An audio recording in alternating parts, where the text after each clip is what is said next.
जय हिंद, नमस्कार। मेडिसल पर आपका बहुत बहुत स्वागत है। आज की इस क्लास में हम क्लास 12th का केमिस्ट्री सेट ए इसका पूरा प्रॉपर सॉल्यूशन करेंगे ना। आज आप लोगों का केमिस्ट्री का एग्ज़ाम हुआ था।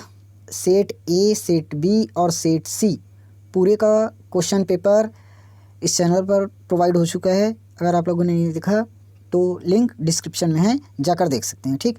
और बहुत कमेंट कर रहे थे कि इसका आंसर कराइए करके, तो आज इस क्लास में हम लोग इसका आंसर ही करेंगे।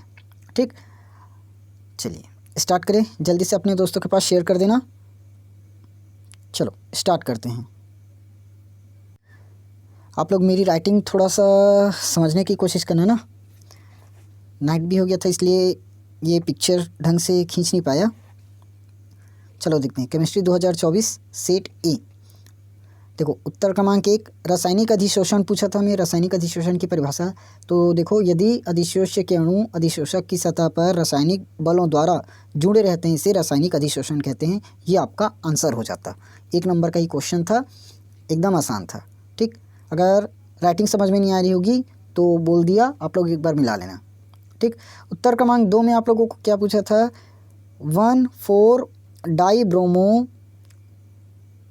ब्यूट 2 इन 1,4 डाइब्रोमो ब्यूट 2 इन। देखिए, ये उसका स्ट्रक्चर है, ये सूत्र निकालने के लिए दिया था, स्ट्रक्चर बनाने के लिए। उसके बाद तीसरा क्वेश्चन क्या था? हाँ, हमें 3 चीज़ दिया था, फिनॉल, मेटानाइट्रोफिनॉल और पैरानाइट्रोफिनॉल। इसको हमें बढ़ते क्रम में लिखना था, अम्लता के बढ़ते हुए क्रम में लिखना था। तो आ जाएगा मेटा, फिर फिनॉल, उसके बाद पैरानाइट्रोफिनॉल। ये आप लोगों के खाली स्थान का क्वेश्चन था, एक बार देख लेना ना। क्वेश्चन तो यहाँ वापस लगाया नहीं हूँ। अब ये न्यूमेरिकल का क्वेश्चन है। 1 मिनट, न्यूमेरिकल का क्वेश्चन मैं दिखा देता हूँ। क्वेश्चन तो मैं इस पर ऐड करना भूल गया। चलो ऐसे ही सोल्यूशन करते हैं। देखो, हमें दिया था विलेय का द्रव्यमान। उस पर विलेय के द्रव्यमान को किससे दर्शाते हो? WB से। कितना दिया था? 20 ग्राम। और विलायक कुछ नहीं है, मतलब विलायक कुछ नहीं रहेगा तो क्या रहेगा? वो जल। तो देखो, 20 ग्राम हमारे पास क्या है? विलेय है। तो विलायक कितना बचना चाहिए? 80 ग्राम ही तो रहेगा ना। विलायक 80 ग्राम और विलेय 20 ग्राम, तभी तो टोटल 100 ग्राम होगा। ठीक। उसके बाद मोललता का फॉर्मूला जानते हो, ये होता है फॉर्मूला आप लोगों का पूरा। देखो, WB/MB इंटू 1000 अपॉन में WA इन किलोग्राम। अब देखिए, यहाँ पर हमें WB तो पता चल चुका है, WA भी पता चल चुका है। ठीक, अब यहाँ पर हमें MB चाहिए। MB मतलब विलेय का द्रव्यमान, और विलेय यहाँ पर क्या है? ये KI। तो इसका आणविक द्रव्यमान निकालना पड़ेगा।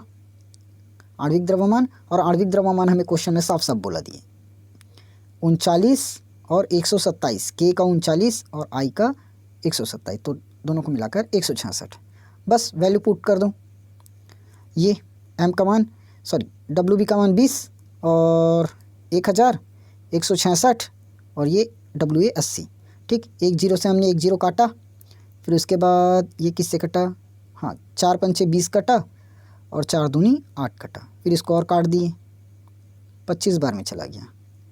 ठीक,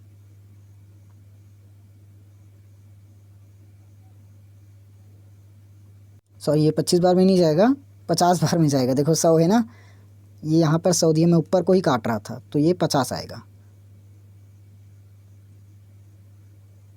चलिए, उसके बाद फास्फोरस के हाइड्राइड लिखने बोला था और उसका नाम सूत्र लिखने बोला था। मैं स्ट्रक्चर लिख रहा था, ये स्ट्रक्चर नहीं बोला था। देखो, फास्फोरस के हाइड्राइड PH3, इसको क्या बोलते हैं? फॉस्फीन। उत्तर क्रमांक 10 में क्या बोला था? मेथिल एमीन के विलयन में सिल्वर क्लोराइड विलय हो जाता है, क्यों? देखो, सिल्वर क्लोराइड मेथिल एमीन के विलयन में घुलकर संकुल लवण सिल्वर मेथिल एमिनो क्लोराइड बनाता है, जिसके कारण विलय होता है। ये आपका समीकरण। ठीक, चलिए उत्तर क्रमांक 11 देखते हैं। PVC का पूरा नाम पूछा था। PVC का पूरा नाम हो जाएगा आपका पॉलीविनाइल क्लोराइड। ठीक, पीवीसी का पूरा नाम क्या है? Polyvinyl chloride. संश्लेषण इसका कैसे करते हैं पूछा था, तो देख लो। विनाइल क्लोराइड को बेंजोइल परऑक्साइड की उपस्थिति में अक्रिय विलायक लेकर गर्म करते हैं, तब पीवीसी बनता है। ठीक, राइटिंग समझ में नहीं आ रही होगी तो जो बोल रहा हूँ उस पर थोड़ा सा ध्यान देना ना। ये हमारा स्ट्रक्चर हो जाएगा। इसका उपयोग कहाँ कहाँ करते हैं देख लो।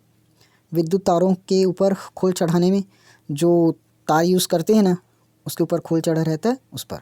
रेनकोट, खिलौने आदि बनाने में। उत्तर क्रमांक 12 में हम लोगों को पूछा था देहली ऊर्जा।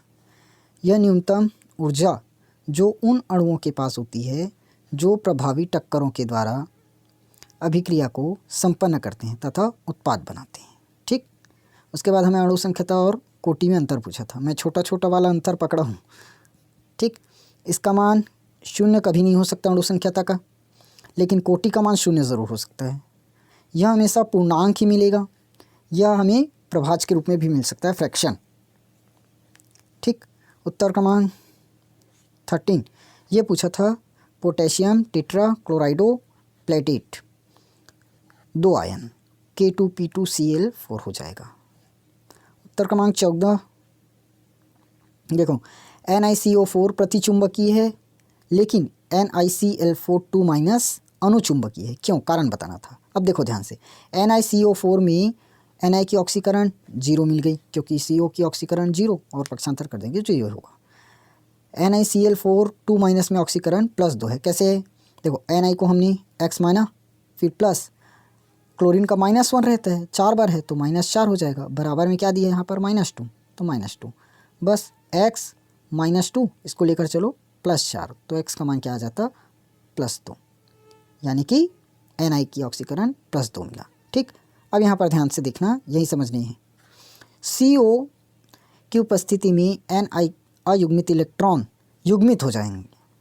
ठीक, इसकी उपस्थिति में क्या हो जाएंगे? युग्मित, इसलिए क्या है? प्रतिचुंबकी। लेकिन क्लोरीन युग्मित नहीं कर पाता, वो अयुग्मित ही रहेगा, इसलिए वो अनुचुंबकी होगा। बस इतना ही आंसर लिखना था आप लोगों को। उसके बाद देखिए प्रोटीन दिया था। प्रोटीन क्या है? दूध में पाया जाने वाला प्रोटीन क्या है? और अम्ल क्षार मिलाने पर इसके स्कंदन होता है, उसको क्या कहते हैं?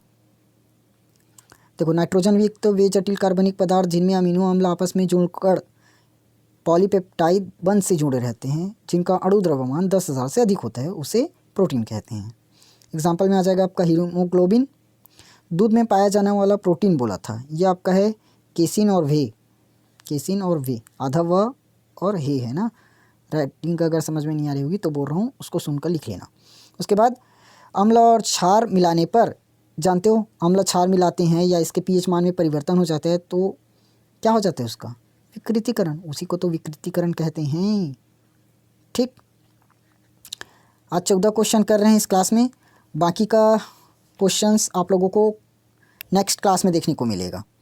अगर पूरा का बता देता तो क्लास बहुत ज़्यादा लंबा हो जाता है, इसलिए पूरा ऐड नहीं किया हूँ, 14 तक एक PDF में रख दिया। ठीक, इसका दूसरा PDF आप लोगों को बाकी का क्वेश्चन 15 से पूरा 26 तक अब हो सके तो एक ही क्लास में मिल जाएगा, या तो इसको भी 2 पार्ट में डिवाइड करना पड़ेगा क्योंकि आप इधर जानते हो लॉन्ग टाइप क्वेश्चन मिलेगा, और लॉन्ग टाइप क्वेश्चन मिल रहा है मतलब लॉन्ग चलेगा, बहुत ज़्यादा जाएगा टाइम, इसलिए इसको भी 2 पार्ट में ही डिवाइड करना पड़ेगा। 15 से 20 और 20 से 26 करना पड़ेगा। ठीक, चलिए चैनल को सब्सक्राइब करके रखना।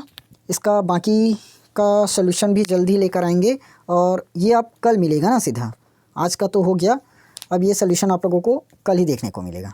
ठीक, चलिए चैनल को सब्सक्राइब करके लिखना, बाकी सबका सॉल्यूशन भी जल्दी ही मिलेगा, और अपने दोस्तों के पास शेयर कर देना, उन लोगों को भी सॉल्यूशन बता देना। ठीक।